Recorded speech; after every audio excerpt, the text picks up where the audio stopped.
Whew, I think we are live. Set this up a little bit differently than last week. The YouTube, using the new control room to set it up, and then I've always been using the OBS software to set up this live stream. So I'm just going to see, we're going to get some people rolling in here. So this is the second episode of our live stream that we're going to be doing every Thursday. I'm going to try to do every Thursday.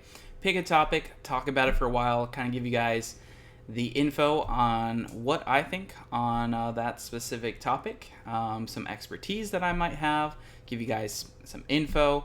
You guys can ask me questions. Yeah, that's pretty much it. So hopefully we can have some fun, and yeah. There we go. We got some comments rolling in. We got Stockish 5.0 in the house. See that I got my Nitrous shirt on. Oh boy. And yeah, so we're gonna get started off here. There's also a live stream thing going on, or there's a Ford event going on for the F150, which I want to talk about just a little bit. You guys actually see on scene, there's the new front end. It has some new interior differences, but we're going to kind of touch on that a little bit later because they're just being so slow about revealing like literally anything about it. So yeah, I'm just going to go back here. I'll show you one more. So it looks good. Looks similar to the other ones, obviously aluminum, and got some different front end changes. But we're going to get that one. We're going to go back to that here a little bit later.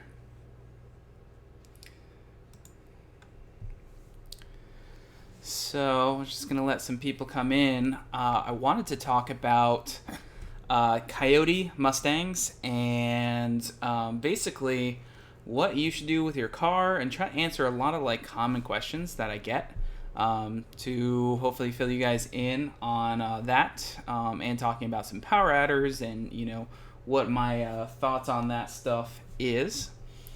And let's see, we're only 2 minutes in, so I just don't want to repeat myself a million times. Yep. So we're just gonna let some people kind of roll in here, and then we'll get started. Anthony wants to talk about the turbo 2 valve. I mean, everything's online. Everything's on YouTube. Everything we've done with the turbo 2 valve, from being a smoking piece of crap that did not want to run to what it is now. So, I mean, pretty much everything we did on that.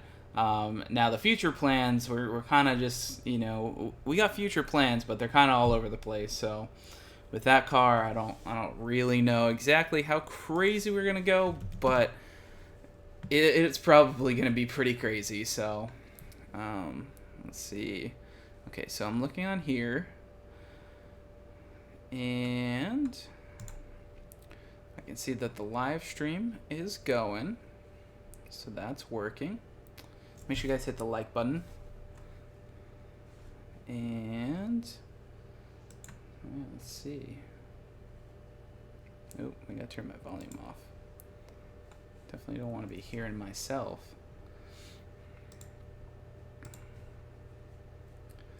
All right.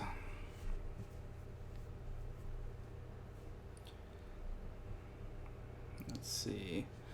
So I think you guys should be getting the notification somewhere around now. I hate starting a little bit too early on these topics because it you know, it can kind of, I don't want to repeat myself. I don't want people to miss it, you know, so we're trying to just, I'll answer a few questions here before everyone kind of, you know, shows up. We got Don Gift in the house. I see some questions about, you know, some naturally aspirated stuff. Save those for a little bit later if I don't already cover it. And then some questions about some boost setups, twins or Whipple. We're going to kind of get into kind of just the general topic. Junior asks if we're going to talk about the Mach 1. We kind of talked about it last week, but we can talk about it a little bit later on. I'm probably going to be wrapping this up around 9:30, so just so you guys have that idea in your head. And yeah, So looks like we got 52 people in here. Yeah, I guess we'll just get started. I know YouTube's just super weird with notification. I don't know if any of you guys got notification. You guys can let me know. But I do see it on the main feed, I think. So, yeah. Here's a quick question we can answer. What was your first Mustang ever? That was pretty easy. It's a 2000 Mustang GT. It's my first car, too. It was silver, 2-valve, you know. We got Nick texting me. But, yeah.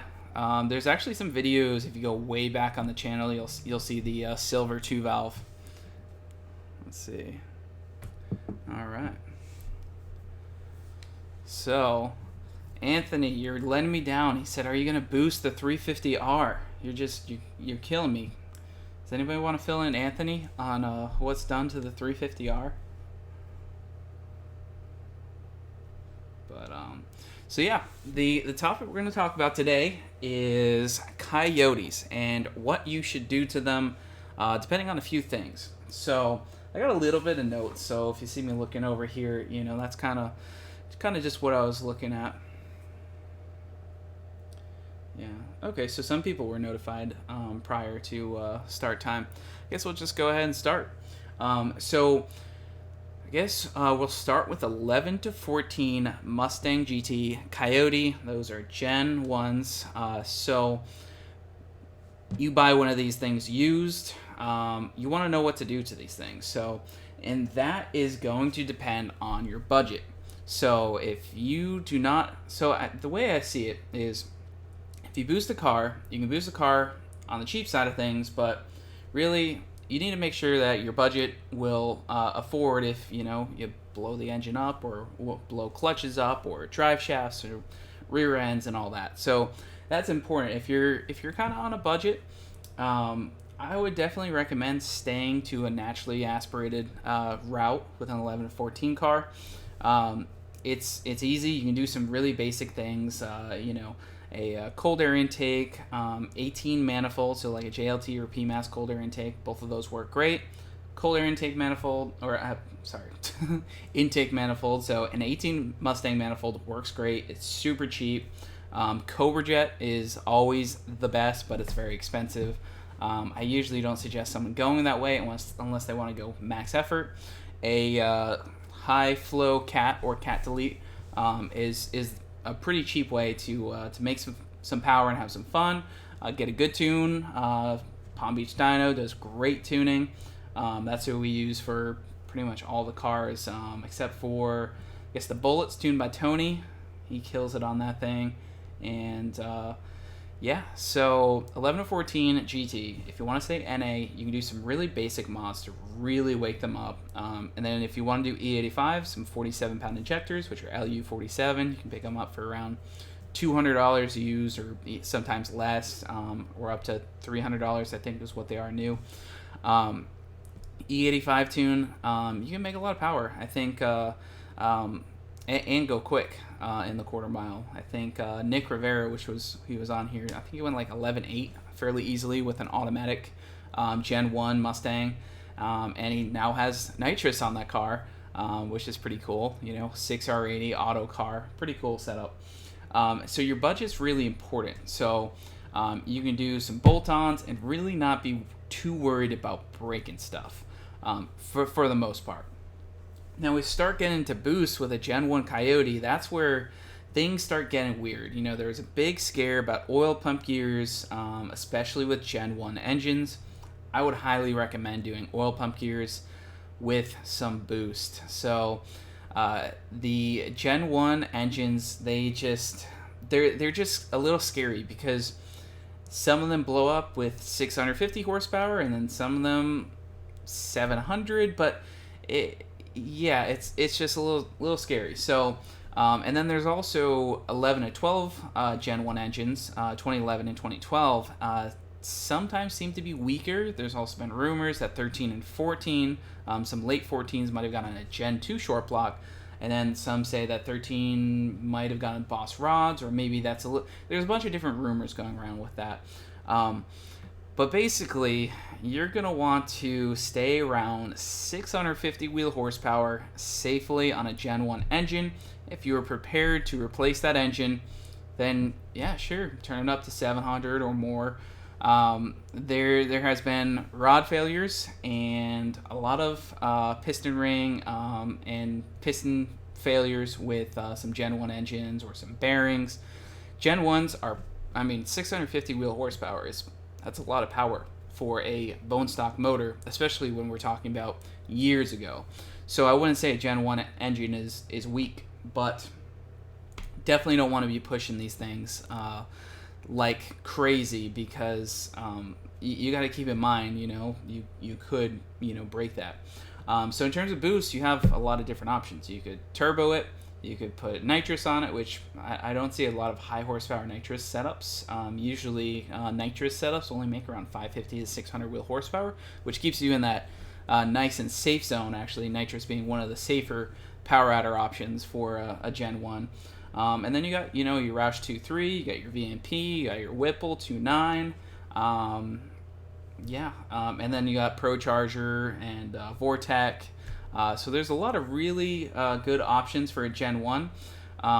Really, it doesn't actually matter unless you plan to make a lot more power. Any one of those power adders are going to get you close to that limit of what a Gen 1 engine could take.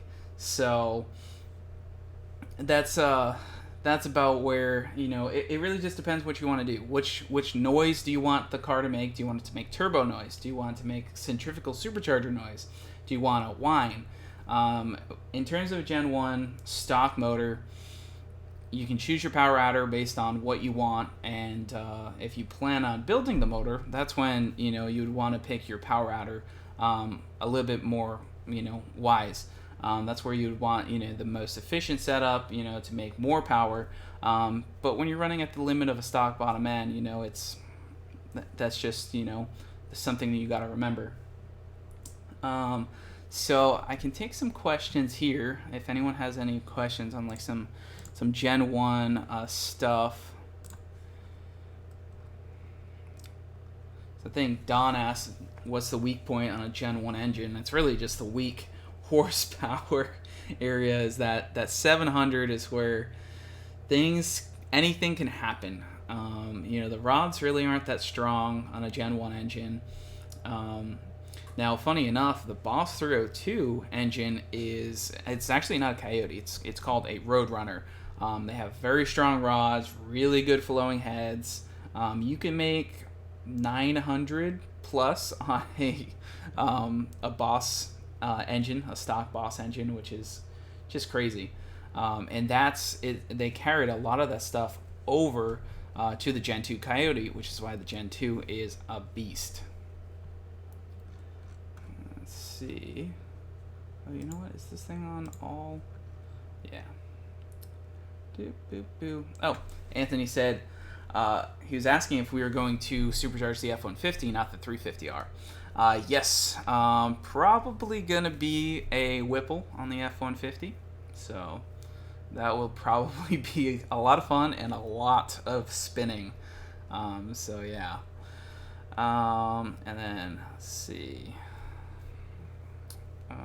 And then we have Brandon from Nighthawk trailer. And yeah, the trailer's been good. Used it a lot so far. Planning to go to Tennessee here soon for Ponies in the Smokies, which I'll release more details on that, but it'll be interesting to see if anybody else in here is going. And then Rev Ride Reason asked, what nitrous kit would you recommend for a Gen 1 2014? We've actually been talking with Nitrous Express for actually my friend Matt's truck. We're going to be putting a nitrous plate kit on that.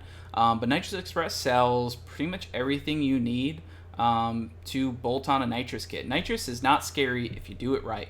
I think nitrous is like super fun. I'm really excited to give you guys some videos on what's upcoming with the nitrous kit that we're going to do on Matt's truck. But Nitrous Express, they got a fuel fitting, goes on your fuel rail. That's going to go right over to your fuel jet. You got your nitrous solenoid. It comes with your bottle, your bottle brackets, and then, obviously you want a window switch. A window switch connects to your TPS voltage, so you can get wide open throttle reading. And then you also get RPM reading, so it can go on and off at the proper times. If you set up a nitrous kit properly, get a nice, good, solid tune from a reputable tuner, and set up your nitrous controller to come on at a correct point and turn off at a correct point. Nitrous is the safest power adder you can do, especially on a Coyote, because, the most we really throw at a Coyote is like 150 shot on a stock motor. There are people, putting more at them.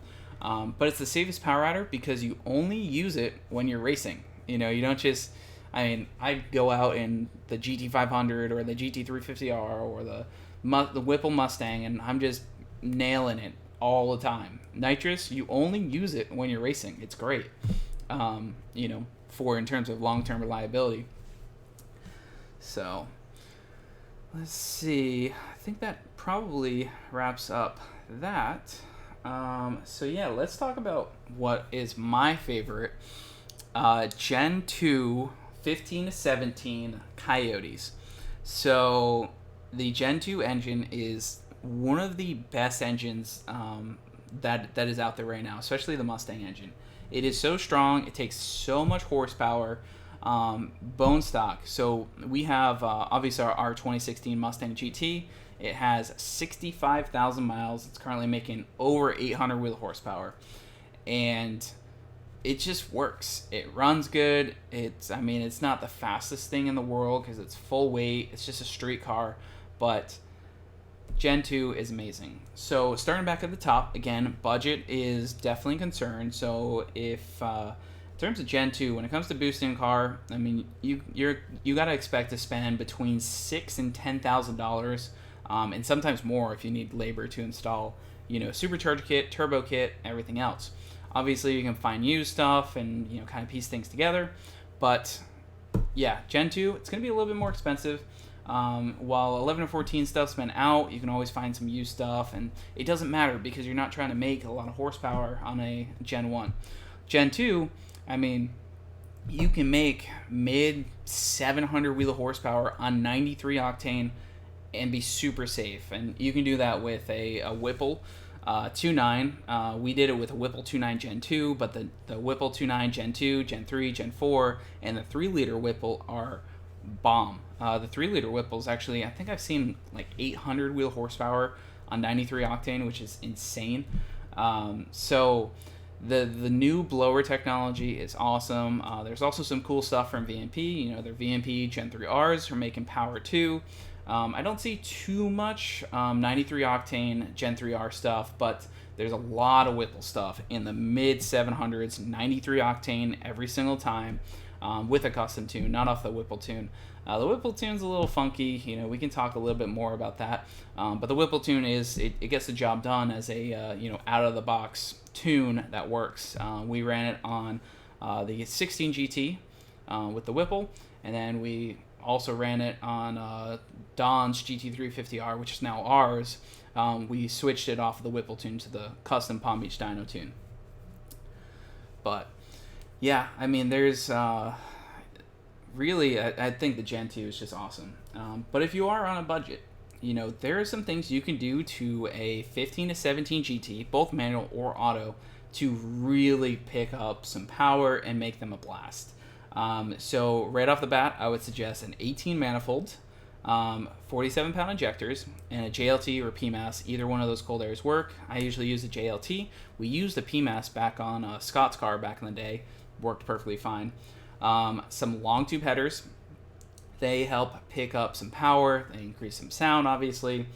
And some E85. You'll pick up so much power. You'll make between 450 and 480 wheel horsepower, and can trap well over 120 miles an hour with a naturally aspirated car. You pull some weight out of that car, and you will surprise a lot of people with basically a takeoff manifold from a 2018 Mustang, a cold air intake, E85, injectors, long tubes. It is a really simple, fun setup. I've seen so many people do that exact setup. It is awesome. So Yeah, I would definitely recommend if you don't have the crazy budget, and you can do all these mods like over time. You don't have to do them all at once, but it's a lot of fun, you know. And then suspension, you know, obviously you need suspension, but mostly we're just talking about engine stuff here. But I would not worry about oil pump gears, naturally aspirated car, rev it out to 8,000. It's fine. There's hasn't been a lot of Gen 2 oil pump gear failures. Now, when you boost them, I usually do recommend to do the oil pump gears because it's only like $400 to do oil pump gear and crank gear, plus labor, or if you can do it yourself.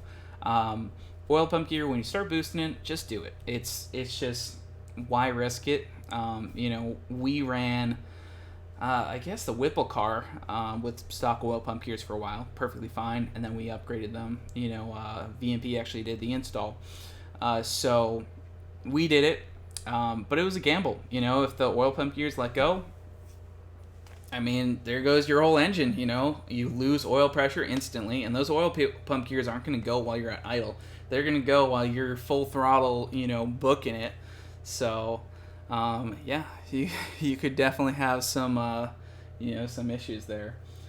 So in terms of boost, there are a lot of different options to do. There's turbo, there's centrifugal superchargers, there's PD blowers, and you know, obviously when it comes to PD blowers, we got VMP and Whipple.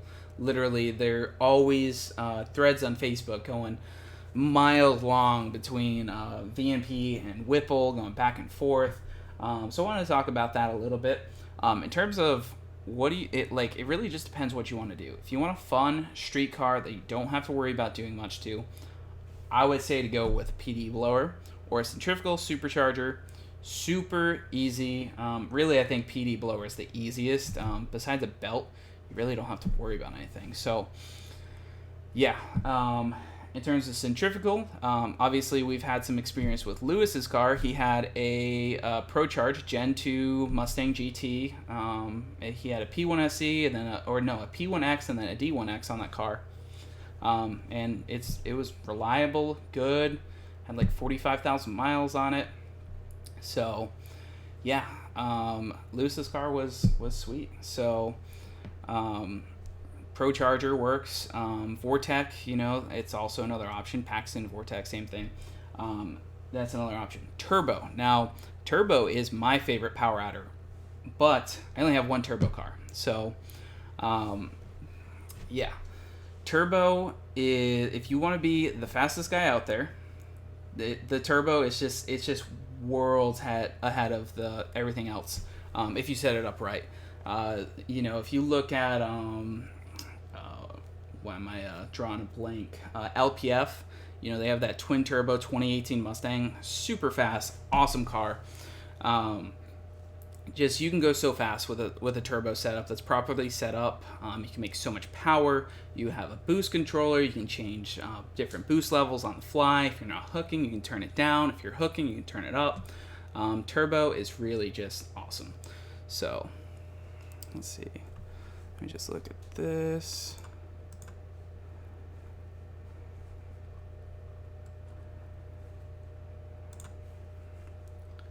We got this.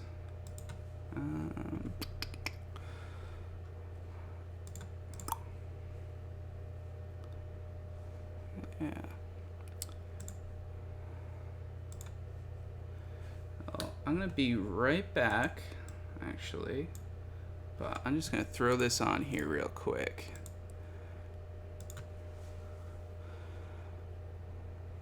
Yeah, I'll be right back.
Is everybody still here?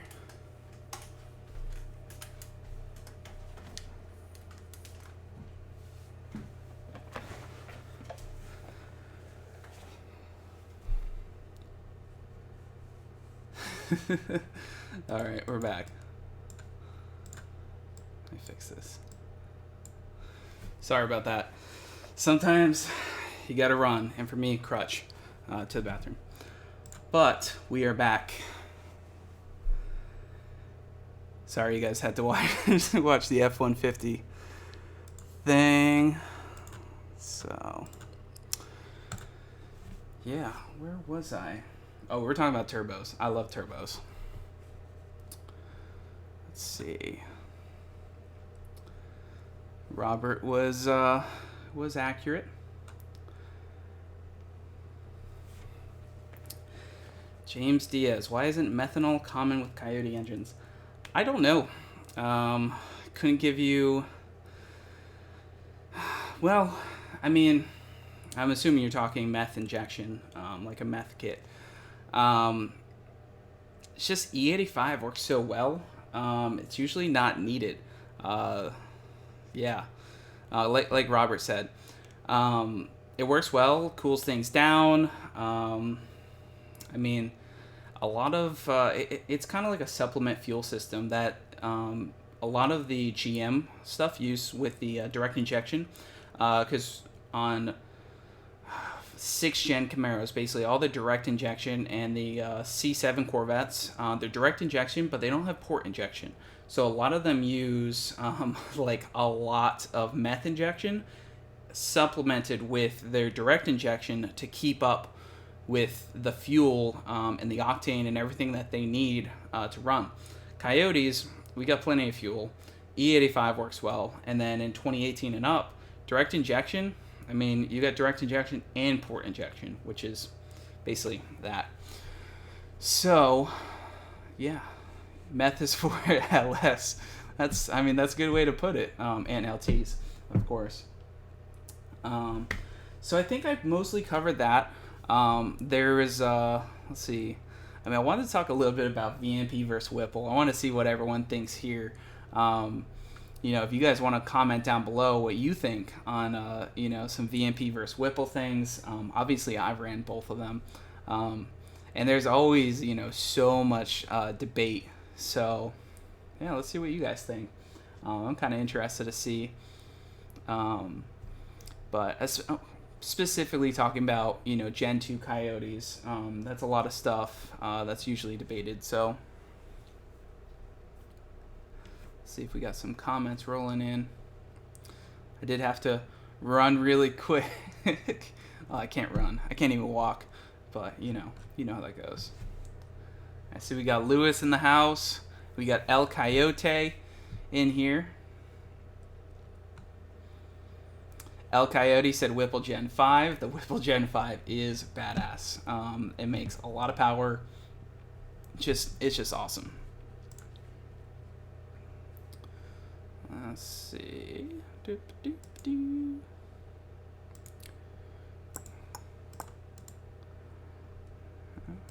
looking good. Stranger says VMP. So... I would say that VMP was pretty far behind with the 2.3 liter TVS platform. The 2300 rotor packs, they were just pretty far behind. Whipple 2.9 was just taking off, making way more power, just so much easier. Now with the 2650, the VMP does pretty well. Now if we're talking max effort, it's hard to say because it depends on the engine setup. But the new Whipple stuff it works so well. I have a VMP Gen 3R on the GT500. We're gonna see where that ends up taking it. Obviously that's a fully built crazy setup. But I'm expecting to see somewhere around 1100 wheel horsepower with the setup we have there. But Whipple just keeps coming out with so many awesome things. They got a Whipple 3.8 liter, which looks sick. So yeah, I mean, it really depends what you like, because the 2650 rotor pack really kind of leveled the playing field, especially when you're talking about um, your your stock motor, Gen 2 Coyote, and even Gen 3. The 2650 really evened the playing field to make the VMP more competitive with the Whipples. Um, James Diaz brought up a good point. In terms of pricing, they're both pretty similar. In terms of performance, they're similar at a stockish level where you're not going too crazy. So in terms of if you're deciding between either or, start with the one that you think looks better, and then you can kind of go from there, because that's usually a pretty important part. Now, if you're talking about max effort, you want to go as fast as possible on a stock motor, a built motor. That's when you're going to kind of want to tailor your setup and try to figure out exactly what you want to do. Tristan said he heard rumors about a 3.0 liter TVS. I haven't heard anything. We're going to try looking it up. EN 3.0 liter TVS. I don't really see anything. But yeah, it'd be interesting. Be interesting what it would do with a 3 liter. Vegas has a Gen 3R. And we did really good things with Jordan's car, which I think I made the thumbnail for the stream, Jordan's car. Put a Gen 3R on that car, fuel system E85, some badass BMR suspension and Viking, and Jordan's car works. I mean, it has some instant torque hit. It's gone, I think, 1.4, almost 1.3 60 foots. And it's gone 9.5 at 140. I think it's gone 146, 148, something like that. And that was on a 75 millimeter upper pulley. Jordan now has a 69 millimeter upper pulley on it. So on a stock Gen 2 motor, and it hands the gap sauce out to a lot of different cars. Jordan's car is just badass. So it really depends on your setup, and especially when you make a car lighter like we did with Jordan's, you can compete with a lot of different things. And then we got the Palm Beach dyno, tuning that car, which Rob is a beast, so he really got that thing set up. Hey, Anthony's got a good point right here. Every one of those superchargers can all make enough power to blow up your engine. That's very true, and that's why when it comes to Gen 1, any one of the power adders can make more power than the Gen 1 can hold. So at that point, just pick up whatever one you think sounds and looks best, and it has the power delivery that you want. Go with it. Gen 2, I mean, it kind of depends. I've never been the hugest centrifugal supercharger fan, but Lewis's car, both his GT350 and his GT, have been a lot of fun, and they've made a lot of power. Typically, a lot of people talk about lacking in torque and other things. The power delivery is just very different on a centrifugal car, and then, I mean, even with a TVS and a Whipple, TVS is hit pretty hard down low, but while the Whipple may not hit as hard down low, it really screams up top. Those Whipples love to make power. They have really nice boost curve. So, yeah, it really just depends. El Coyote says we need to make more videos with Jordan's car. Yeah, I agree with you. Jordan actually, he was down here, and then he moved back up to Georgia, and then he might be moving back, but I love making videos with this car. It's so much fun. It's so quick for how simple that car is set up. It has long tubes, a VMP Gen 3R, 1000cc injectors, fuel system, and suspension, and some weight reduction. It is so crazy how fast that car has gone with just basic stuff. And I think it's got even a faster time. I think it's got bottom nines in it now that he has the smaller pulley, the more sauce pulley on it. So it's a lot of fun. So I think that's mostly it. I want to talk about a little bit of 18 plus stuff, but I also want to answer some of you guys' questions. And then, if you guys want, we can talk about the 2021 F150, which I was boring you guys a little bit with, maybe not.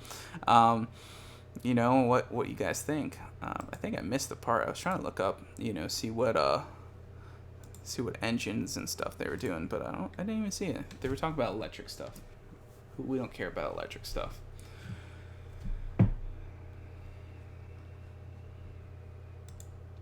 So a lot of people, Speed Freak, talking about Kenny Bell wants a Kenny Bell Sonic Blue Terminator.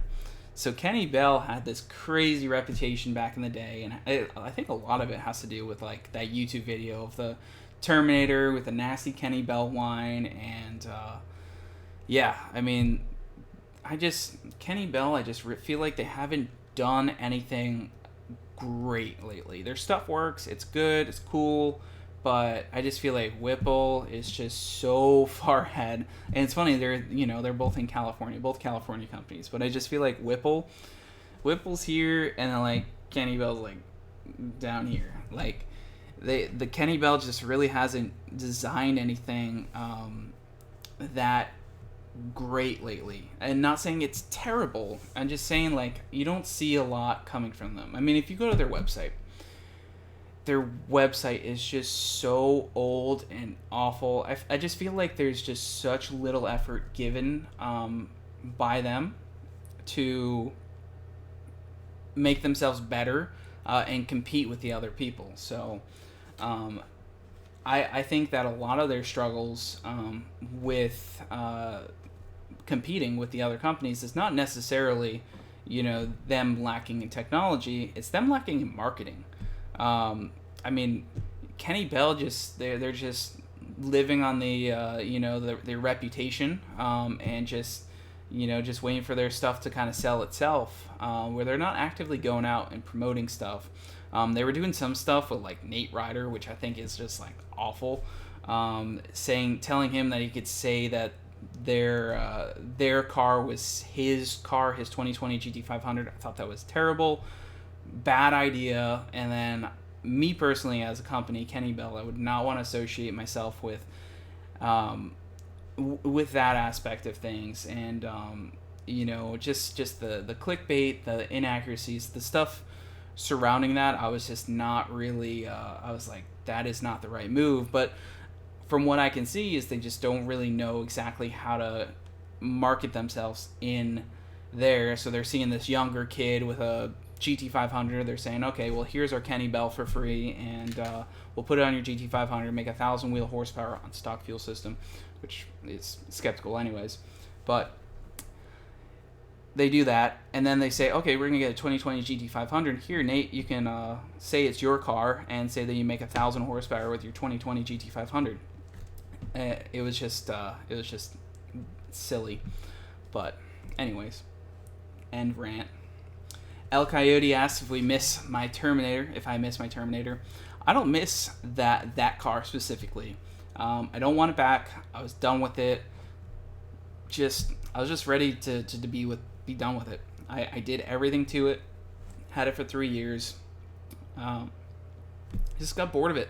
And I had so many new edges. I still have had so many new edges. That's why I only have the Bullet now. I mean, I had a bunch of new edges at some point. They just get boring. Or it got boring having the Terminator, and I wanted something newer. So that's why I parted it out, got the GT500. Now, and then the other reason why I didn't build the motor in that car, because obviously you see that I built the motor for the GT500, was one, money invested. I spent a lot of money with the GT500 engine, and probably would have been spending the same money to build a Terminator. So let's say I have this car that's worth 20 grand, right? And I go and dump another 10 grand into it. Guess what? That car's still only worth 20 grand. While the GT500, I got a pretty good deal on the car. Let's just say I put some money into it, but I didn't go too crazy. I mean, the car's worth what I have into it, which is from a business perspective and from a self financial goals and how I want to structure everything.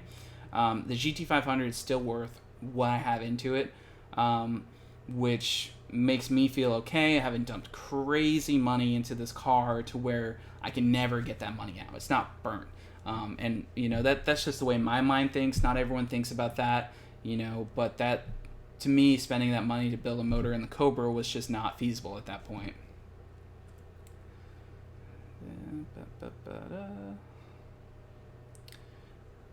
Brian asked, what do you recommend for a 2000 GT? I would highly recommend putting a turbo kit on it. Whipple, Kenny Bell, they're just not really worth it. You can buy a used centrifugal kit, or you can just turbo it. Turbo it is a lot of fun, awesome. So, yeah. Robert asked when we're coming back to Tennessee, and I believe we're going for Ponies in the Smokies. We should be set to go for that. Probably mention in a video or something like that. So, yeah.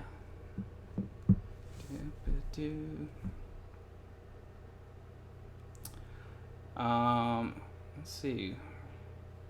I think we were talking about a place, but I'll definitely talk to you, Robert, about we found a place, but just depends. We'll look at all the options, because we need a place where we're going to bring the truck and trailer and the GT350R, so we definitely need a place to have store the truck and not the truck, because I'm going to bring the truck around, but really just the trailer to where we can store it and it doesn't get stolen, with the truck disconnected. So.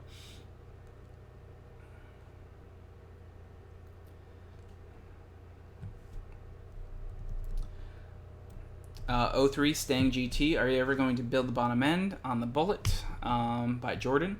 And Jordan and I just talked today. Jordan wants to go pretty crazy with it, so yeah, let's just say that. I gotta make some decisions. Jordan wants to go like 7s in the quarter mile with it, and he wants to go crazy, and I'm still like, do we want to go that crazy or not? But I've kind of been debating and trying to figure out, where to go with it. But basically, it's gonna get a built motor, a new turbo kit, new turbo, a new trans, probably an auto trans, and I got a fuel system and stuff for it. So that car is gonna get pretty wild. Justin Taylor asks, when's the GT500 gonna get more content? I talked with Jared at Lethal. They're expecting fuel pumps to come in tomorrow, so hopefully the fuel system ships tomorrow. It's really all we're waiting for. I mean, I can't drive it, so coronavirus caused some delays on the Walboro 465 pumps. Obviously, we need 3 of them for the triple pump setup. So, yeah, basically the plan on GT500 is to get the fuel system in, install it. That's why the car is at Modular Head Shop. I can't drive it because my leg is broken, or my knee, to be more precise.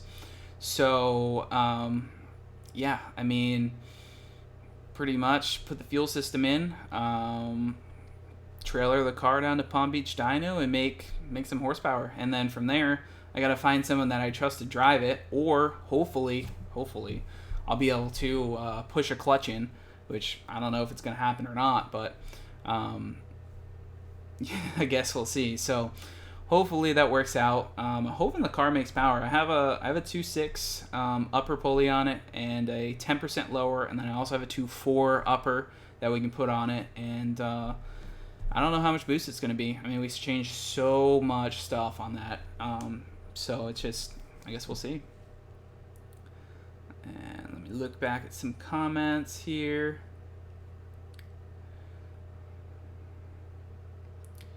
Zachary asked VMP or Whipple for the Cobra.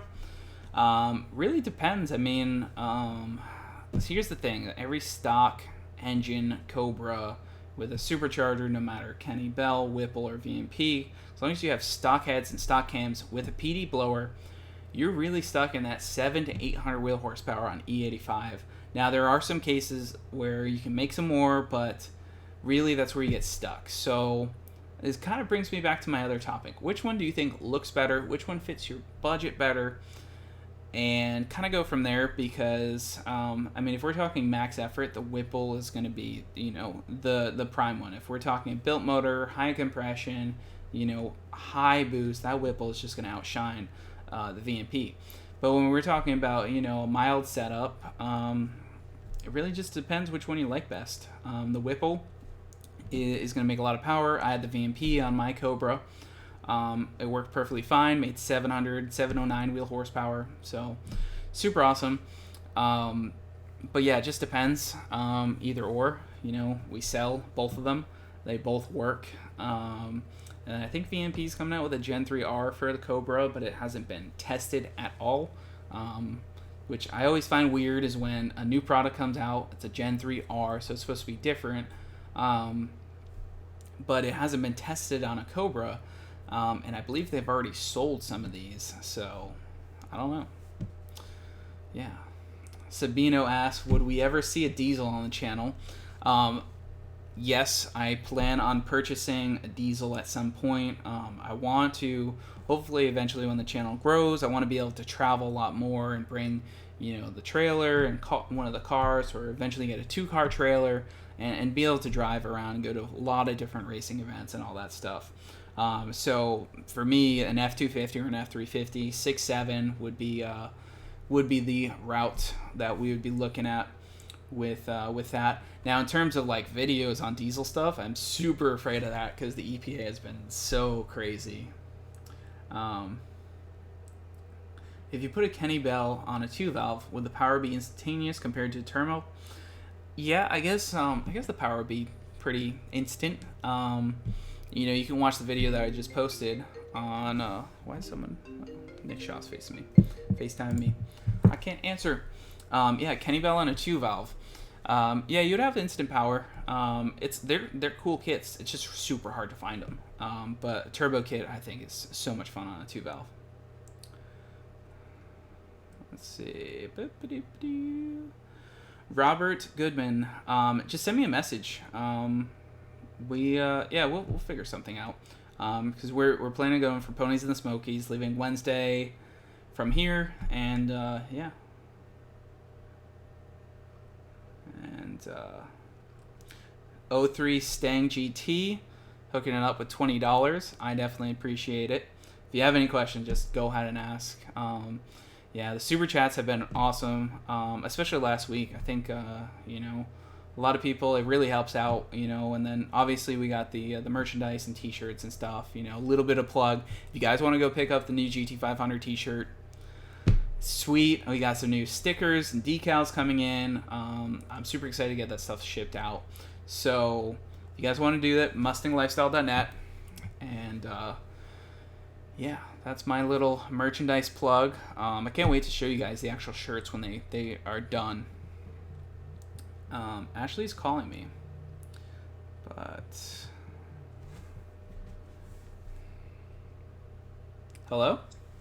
You skipped my comment. What's your comment? Well, you skipped the comment about how I'm silly, and then I was like, yeah, and then we had a whole conversation, and then we talked about how you don't drink alcohol, and now we're talking about how you like power, and you just like didn't see it. Speed freak. Hey Drew, buy yourself a Powerade from the family.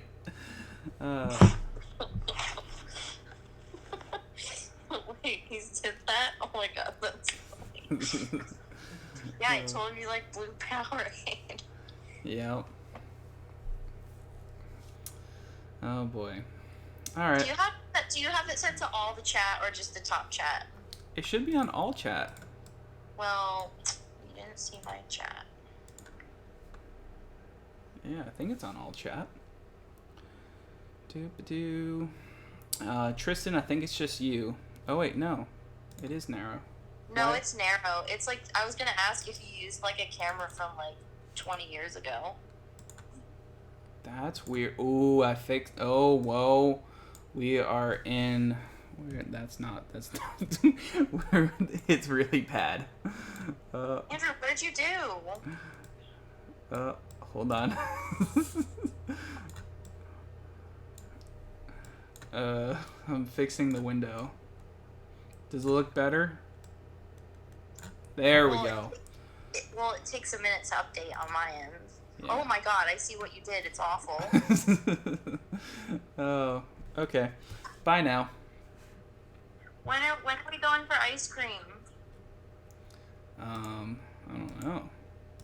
We're supposed to ice cream and Netflix and chill. You promised. Okay, bye now. Okay, bye. Oh man. I think I fixed the chat.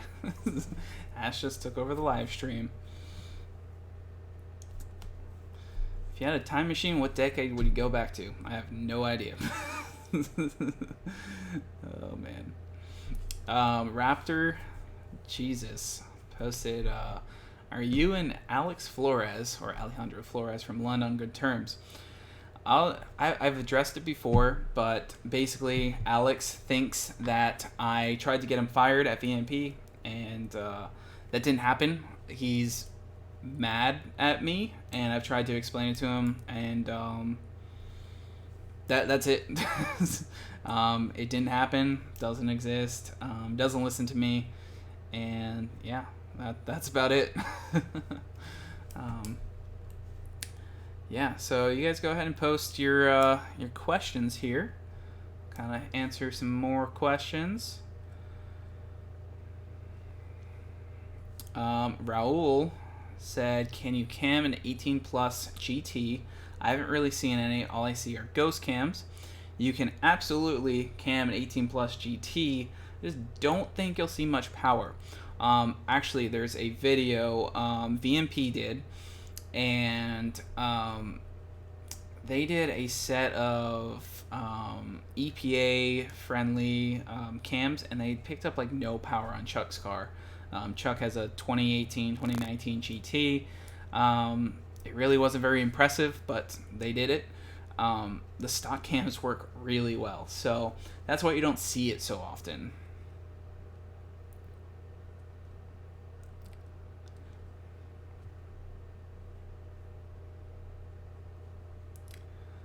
Let's see. GT Frank said, "Besides the fact that Alex works for them, why not support Lund? What's the dick riding? On Palm Beach Dyno, every true Stan guy knows Lund is the best. It's proven." So, I don't think I've ever talked shit about Lund. I don't think ever.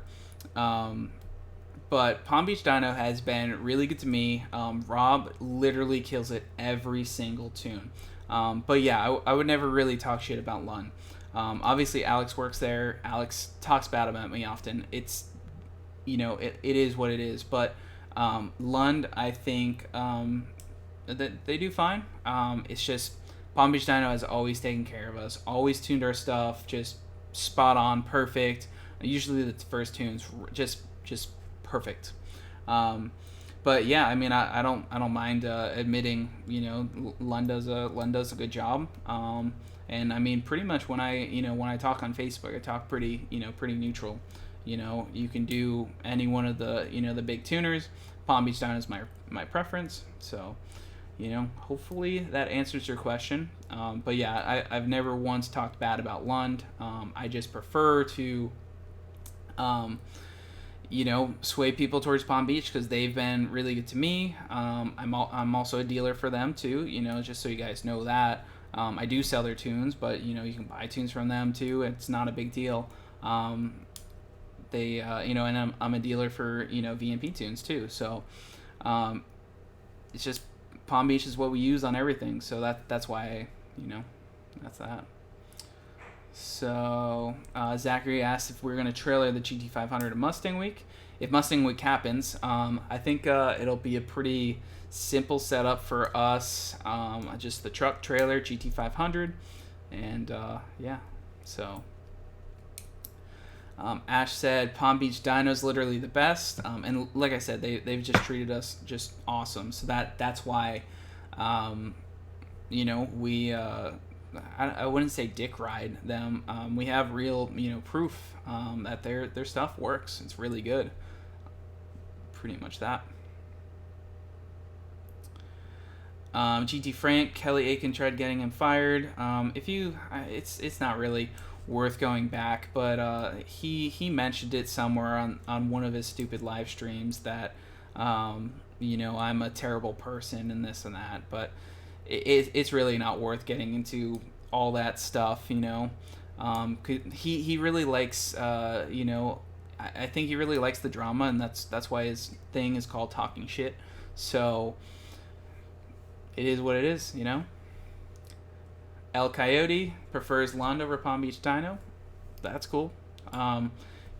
Ken worked at Lund originally, so and they worked very closely together. So their tuning is, similar. So they all learned off of each other. Speed Freak said, I hate beating on a dead horse, but it would be awesome to see Scott make a surprise appearance. I think he was on like some random video we did in Daytona, but I don't really talk to Scott too often. But yeah, that's pretty much it. Yeah, I think he has like a Porsche S2000 now. That's about it. Still races at Sebring every once in a while. So, let's see. What is your prediction for the next Mustang? What changes? What improvements? What year?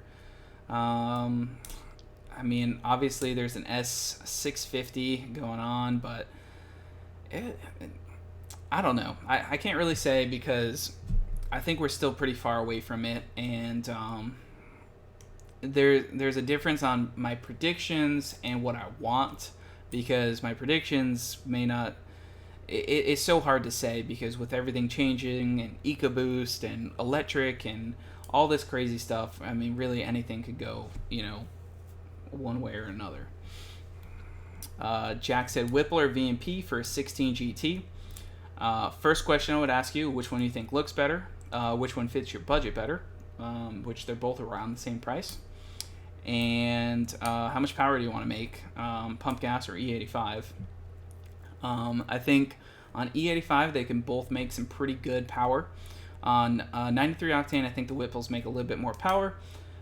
VMP usually hits harder down low in the lower RPM, while the Whipple screams up top. You have some positives, some negatives, but they're both really good. So Tristan asked, does Palm Beach Dyno do SCTX4? And they do. My GT500 is tuned on SCTX4 with Palm Beach Dyno.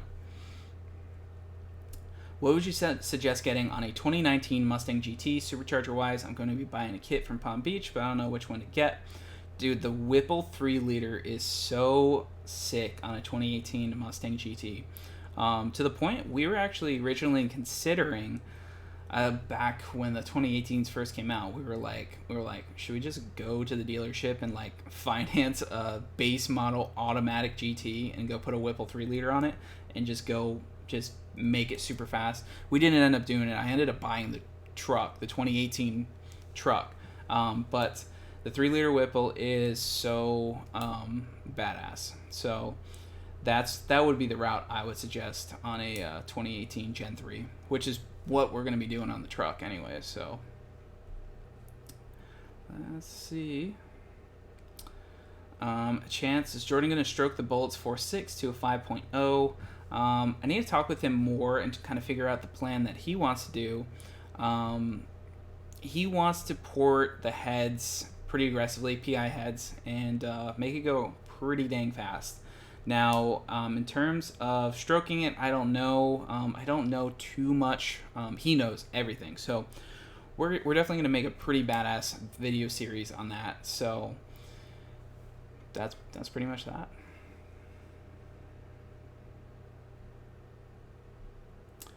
Speed Freak says, do you think that anyone realizes that the EcoBoost is the new and improved SVO? Yeah. I've always, kind of off topic, but kind of on topic, I've always wanted to do an EcoBoost 2.3 liter swap into a Fox body. I think that would be so cool, into an original 4-banger Fox body. Because the EcoBoost, they make for like really good torque. They make 400 torque, 300 wheel horsepower with a tune. So super cool. Dark Vader said Gen 1 Coyote or Gen 2. That's Gen 2 all day, every day. Now, if you were saying Gen 2 or Gen 3, that's a hard decision because they're both pretty good. 2-valve or 3-valve, or should I just do a 4-valve swap? I don't know. It depends on what the car is, and what you want with it. Really hard to elaborate too much on that. If you gave me some more info, I might be able to give you some more, stuff. And David Martin said Coyote swap it, so that's another option too. And yeah. Robert said he has a 10-speed, and what other aftermarket parts do you suggest to get that doesn't come with the kit? I'd say depending on how fast you want to go. I mean, you could do 1000cc injectors, basically do the tuner kit, which doesn't come with injectors in the Whipple tune because it sounds like you're going to have Palm Beach tune it anyways. So do 1000cc injectors, either FICs or ID 1050X, or if you want to go crazy down the line, you can do some 1200s or ID 1300s. So have that injector, ready for it. And yeah, I mean, suspension would really be the other thing. Is BMR makes some really good suspension. Basically, what we did on Jordan's car worked really well. So yeah. Let's see. Got some more questions. Eco Boom. Now, if I don't know who exactly is like watching from back in the day, but the EcoBoost was a lot of fun that Scott had. We had a lot of fun, a lot of drifting and burnouts and racing with the old EcoBoost before Scott got the 2015 GT, which this is like a long time ago when we had just a few thousand subscribers. So El Coyote, max wheel horsepower can push through ID 1050X and a return fuel system. So that's going to depend on a few things, the power adder, the boost, the RPM, as well as the base pressure on the return fuel system with ID 1050X. I think generally you should be able to make around 850, 900 wheel horsepower, potentially 1,000, depending on if everything was super efficient, you turned up the base pressure on the fuel system, you might be able to make 1,000, but really you're going to be, those injectors are going to be happy in that, Ashley, in that 850 to 900 wheel horsepower setup. I did a poll in my 2015 5.0. Now I have 6 neutrals. Does anyone know what broke? Sounds like everything. It could be your shifter. That's what I would hope for, but I don't know.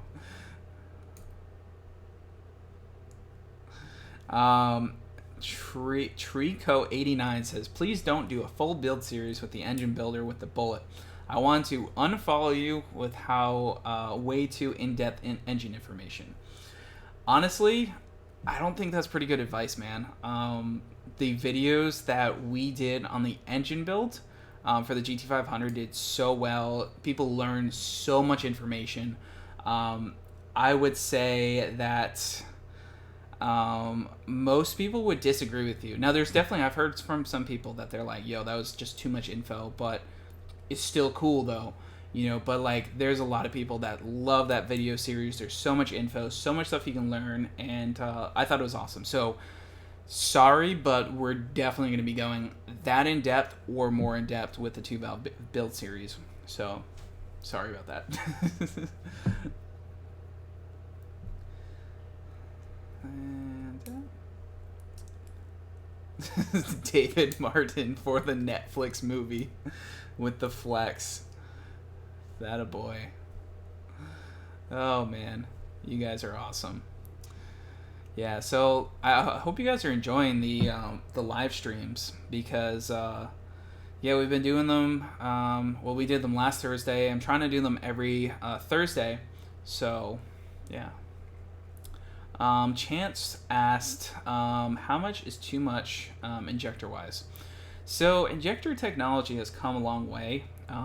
You could really run up to a 1200 or 1300cc injector on a street-driven car. Even the ID 1700 works pretty well. I've heard that 2000s start to get a little hairy because basically you have this big hole. You know, as you get your injector gets bigger and bigger and bigger, and you have got this big hole, and it's pushing out more and more and more and more fuel, and without cams and just it makes it really hard to get a good idle quality once you start getting bigger and bigger injectors. So keep that in mind once you start going bigger and bigger and bigger. But 1000cc, 1200, 1300, you're fine. What all would I need to do a Coyote swap into a new Edge 6-speed trans bolt to it, or do I need to get a new one? The 3650, the T45, T56, they all bolt up to a Coyote. You can use a Cobra 8-bolt flywheel with it, and bolt on the manual trans, same drive shaft works, all that stuff. That's a pretty cool thing about doing a Coyote swap in a a GT. If you want to keep the manual, then boom, bolt it in. Super simple. You use an 8-bolt flywheel, use a nice Cobra clutch or whatever you want. 10 spline or 26 spline, whatever. It works pretty well. 4-valve life. Love the GT500 vids. When is the install for the fuel system and dyno? I got word from Lethal. Pumps should be here tomorrow, so install next week sometime, and then dyno, best case scenario, end of next week. But really, it's just COVID stuff has been, slowing things down. Eugene is in here. Hellcat swap everything. Eugene has a sweet Hellcat, 900 wheel horsepower. Pretty freaking awesome. Let's see. Speed freak. Andrew said, F your feelings, fool. Oh boy. You want a smaller... Oh my god, you guys. Smaller hole. Quasi Smart 156. Don't do that. Ashley did that. It was not good. 03 Stang GT said, Ashley's staying with us tonight. I think I gotta wrap it up here somewhere around 5 minutes from now. But Ashley is gonna be calling me. But True Singleton said, are you gonna be putting Corsa exhaust on the GT500? I think I'm pretty good with the exhaust it has on right now. The LTH Axebacks are pretty quiet when I close the cutouts, which I kind of like. But of course I would probably do it too. But it works pretty well. And then when I open the cutouts, it gets loud as hell, and you can hear the cam chop. I think if I were to change it, it would be to a Corsa Sport or a Corsa Extreme. It'd be a hard decision between the two. But for right now, the LTH works perfectly fine. It sounds good, nice and clean, deep. And then when I open the cutouts, and just let all hell out,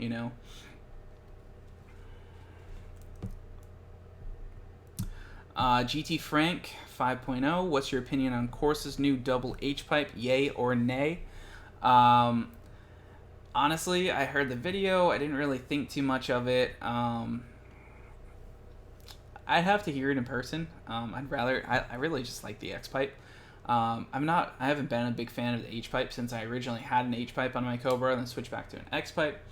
And, so I really would just have to hear it in person, Chance says, I like how the Turbo Bullet took the vet to Gapplebee's. That's right. It did. It's awesome. Anthony said, thanks for the live, bro. Go enjoy your Netflix. And Ashley said, and chill.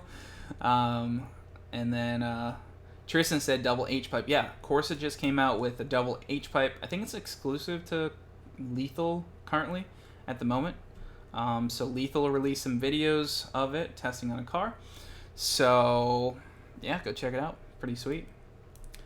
And I think that's probably going to wrap it up.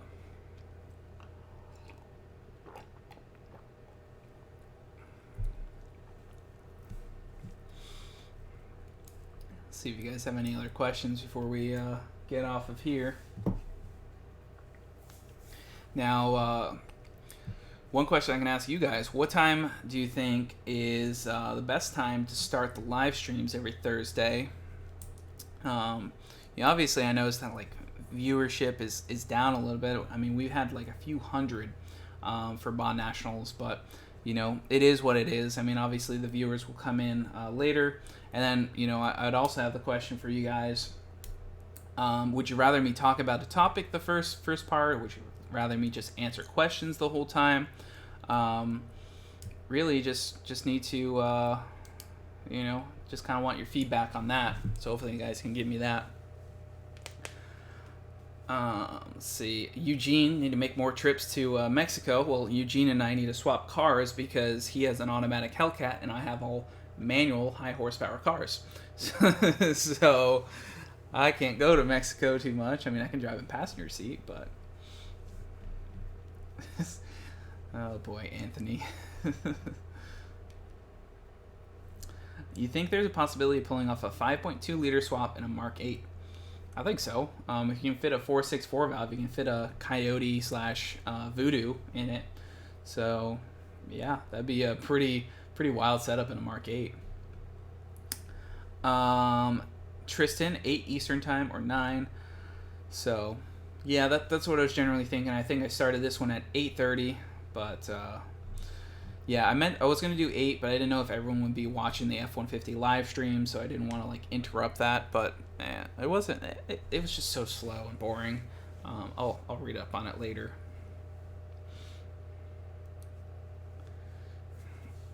Tristan said he likes talking about the main topic at first, in his opinion, which is cool. So I think I might talk about the GT500 engine build and everything else next week. We got Ashley. Hello. Hello. Okay, I'm gonna end the live stream. It's 9:45. Okay, say bye to everybody. Goodbye. All right, guys. So next week, we'll probably talk about GT500 stuff. I think that'll be fun. And one question: good tuners for 2-valve. Tony Gagnon is a beast. He tuned the turbo 2-valve. And Chance asked if there's any more mods coming for the F150 Whipple supercharger. And yeah, I think that's it. So yeah, I think we're gonna end the live stream here. We will see you guys in the next one. And make sure you hit the like button. Check out the merchandise, MustangLifestyle.net. Pick up a new sticker or t-shirt. The El Chapo t-shirts are coming in. And we will see you guys in the next one.